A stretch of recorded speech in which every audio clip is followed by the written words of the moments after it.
Hey guys, got another pen video here for you today. And today I was wanting to review a pen that is been around for quite some time and is still extremely popular. And that pen is the Platinum 3776 or the 3776. And the Platinum is another Japanese pen company. For most of you that maybe do not know, there's really three very prominent Japanese pen manufacturers.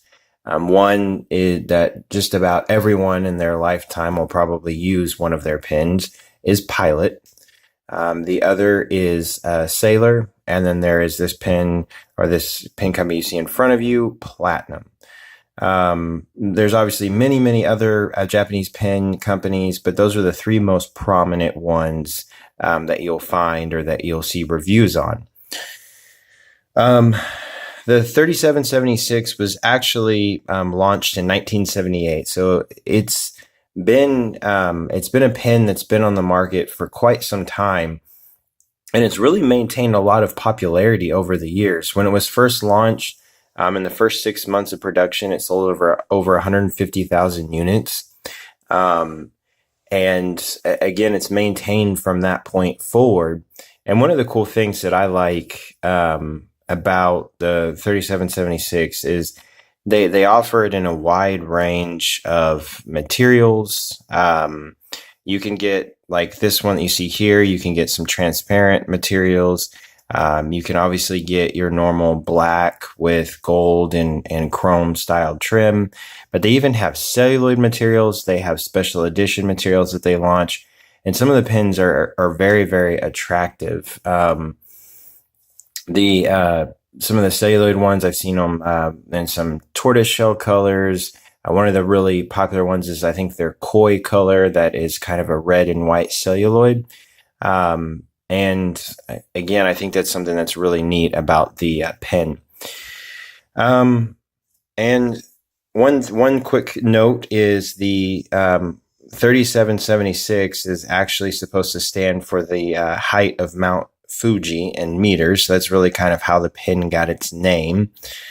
And one really interesting design to this pen that they added a few years ago was they have something that's called a slip and seal cap or slip and seal mechanism inside the pen.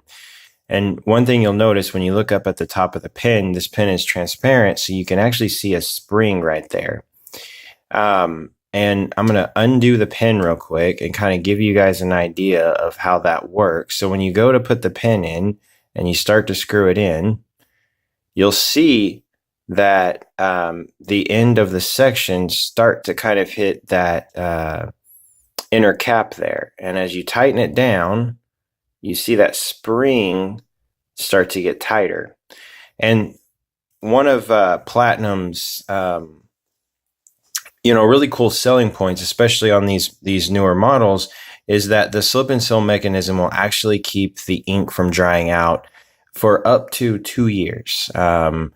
Granted, I don't think most of us are probably going to leave a pen inked up for 2 years, but I think that it is something that's neat. So if you are someone that keeps, a lot of pens inked up at any given time, and sometimes you may go a couple weeks without using a pen, and you get frustrated sometimes if you have a hard start or something of that nature, these are definitely pens that have a really cool design to them that will help from the ink drying out of the nib. So I think it's a really cool thing. I think it's kind of neat sometimes, since you can see through this pen to when you put that cap on to actually kind of watch how that little inner cap works. And to me, again, it's just an interesting design element that they added to this pen. So looking at the pen itself, it's just your standard cigar shaped pen, not a very large pen. You're looking at about 5.5 inches capped, about 4 3/4 inches uncapped, and 6 inches posted. You've got your rounded cap finial up there. Again, it is a translucent material. This color is actually called Burgoune. You've got your cap band here, just standard gold cap band. You've got your platinum clip here, which I actually kind of like their clips. It's pretty springy, works well, not hard to get in and out of a shirt pocket. And then you've got your cap band, which is basically two separated bands down below. Now you'll notice, see if I can get closer here, you see made in Japan. You've got some branding there, and then you have number 3776, and then you'll see platinum on the backside. And again, some more branding for them. Now, working your way down the barrel, again, more translucent material. You can actually see the converter and your ink inside of the pen. Working down towards the end of the pen, you see another ring here, another gold ring, and then again, another rounded finial. Taking the pen off, the cap, it's about 1.5 turns to take off. And then you reveal that section and nib. I just inked this pen up actually for this review. It has been uninked for a little while. So moving down towards the section, you do have a decent size step down from the barrel to the threads. The threads are, somewhat shallow. They aren't very uncomfortable, but you can definitely feel that step down. So if you hold your pen up higher, which I don't, this section is a decent size. I usually hold about right here. But if you do hold your pen up higher, it may be a little bit discomforting over time. So that's just something to note. Again, you'll notice another metal band here moving on down to the section. And the section really, it only slightly flares down at the end. It stays pretty consistent throughout the entire section. And then you'll see that you have a flare out at the very end. Now, looking at the nib itself, if you haven't seen a platinum nib, I think it's a really cool nib. There's not a lot of scroll work. They don't have intricate designs on this nib, but it's a nice size nib. Comparatively speaking to other Japanese pen models in this price range, a lot of the nibs are going to be much smaller.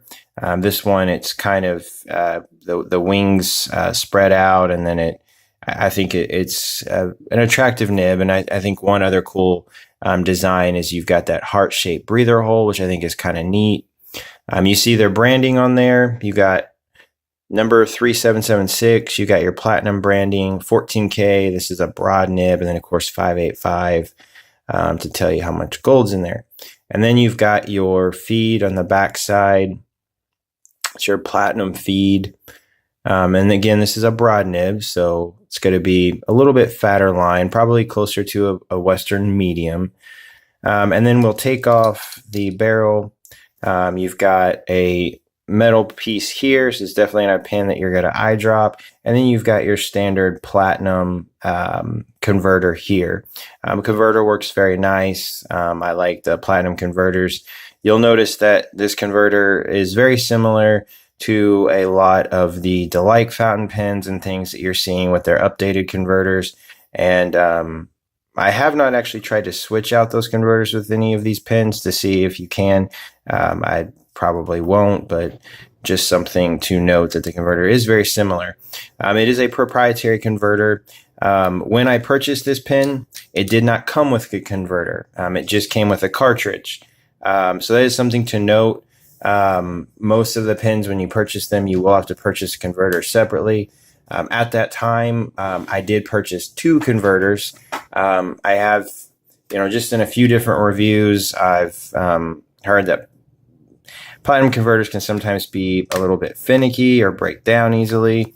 But I haven't had any issues. This is the original converter I've had. I've had this pen now for about a year and I haven't had any issues. But there you can kind of see the converter. You've got your metal band down here, which works well to kind of reinforce that part. And then kind of a softer plastic or silicone there. And the converter works fine. It works well. I wouldn't say it's the most premium converter, but it does the job. Really, all in all, that's the pen. I really like the color. I'm not a huge red person, but I really like this Burgoine color. One of the reasons why I purchased this pen is I had been wanting to get one for quite some time, and Amazon had a really good sale on platinum pens a while back, and this one was marked down to like $64, which was the cheapest I had ever seen one. So I went ahead and bought one. And I got one in the broad nib just to see what it would be like to have a Japanese broad nib. And really, I haven't really been disappointed in the pen. You know, a couple of things about the pen that are not my favorite. One thing that is a little bit weird is as you move the pen, sometimes you can actually hear the converter kind of rattling around, or at least that's what I'm assuming it is. And I've actually, watching some other video reviews of platinum pens, I've heard that being kind of something. And for me, it doesn't really bother me that much, but it does kind of, I don't want to say make the quality of the pen seem cheaper, but it does kind of impact that for me a little bit. The pen does not feel quite as premium as some of my other like Pilot fountain pens in similar price ranges. It's my Custom 74. I think I paid like in the high 60s, low 70s for that pen. But at the same time, it's a pen that I enjoy very, very much, and it works well. So just a couple minor things that I would say just needed to be noted. Outside of that, do a quick sizing comparison. So we'll do our usuals. So we've got our Pilot Metropolitan here. You can tell lengthwise, they are very similar. Girth obviously is going to go to the Platinum. And then we will throw in a Lamy Safari as well. Again, lengthwise, fairly similar. Girth about the same between the two pins overall. So again, a decent size fountain pen. Now, as you can see, this is kind of one of the differences when you uncap the pen. It gets much smaller. You'll notice it's the smaller of the three pens when it's uncapped. The other two are definitely longer fountain pens. So that is definitely something that is different. Now, again, it's really takes on that cigar-shaped look. Next, I'll show it to you guys capped. Now, when you cap the pen, it definitely gets back some of its length. So if you're someone that has, large hands, it's definitely a pen that you'll probably want to write with capped. To me, it doesn't really throw off the balance. It's not a heavy pen because of the materials it's made of. It's a little bit back heavy because you've got all this metal here, but it's not drastically different. One thing, I don't have extremely large hands, so I'm fine writing with this pen uncapped. It really doesn't bother me at all. So again, if you have, normal size hands, it should be a pen that's fine to write with uncapped or unposted, I'm sorry. But if you have very large hands, it's probably a pen that you're going to definitely want to post to write with. So up next, guys, is going to be the writing sample, and then we'll finish up from there. All right, guys, I'm back, and we will get this thing started. So again, this is the Platinum.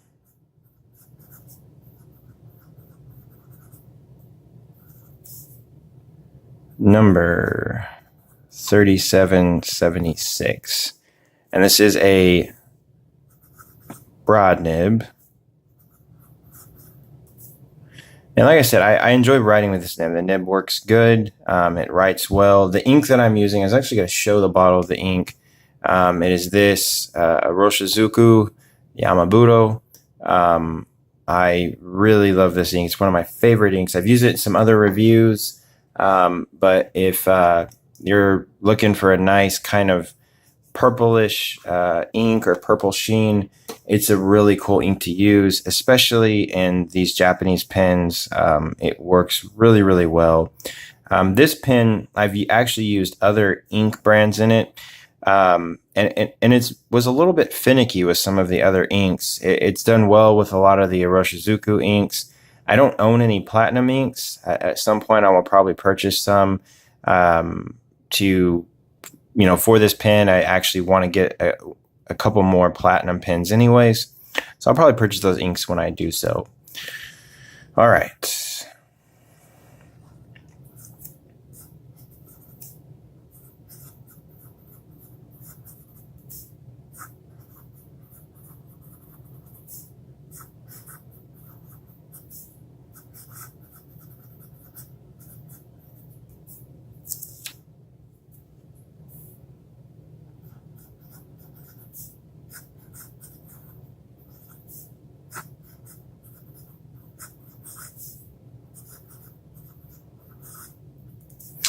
So there you have it. Now you'll hear a little bit more feedback with this nib, and it's not toothy at all. It's actually a pleasant feedback. I would almost say it's kind of that pencily feedback that you will hear from like a lot of like sailor nibs, for instance. It's very smooth. It writes well. With this nib, and I'm sure it has something to do with that broad nib and kind of how the tipping material is. It does kind of have a sweet spot. Now, it may just be my pen, but I do have to really pay attention to angles when I'm writing with it. But it writes well, and it definitely does the job. As far as wetness, it's a fairly wet writer.